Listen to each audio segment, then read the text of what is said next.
সম্মানিত উপস্থিতি, সম্মানিত সুধীবৃন্দ, আল্লাহ পাক কোরআনে কারীমে বলে দিয়েছেন, ওয়া মান ইউতিইল্লাহা ওয়া রাসূলাহু ওয়া ইয়াখশাল্লাহা ওয়া ইয়াত্তাকিহি ফাউলাইকা হুমুল ফাইজুন।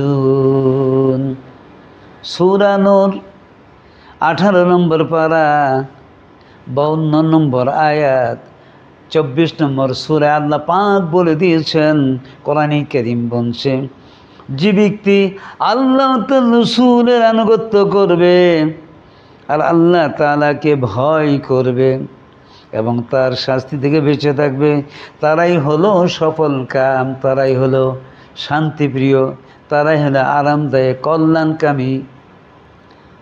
আল্লাহ পাক আমাদেরকে এই আয়াতের আনুগত্য করার তৌফিক দান করুন।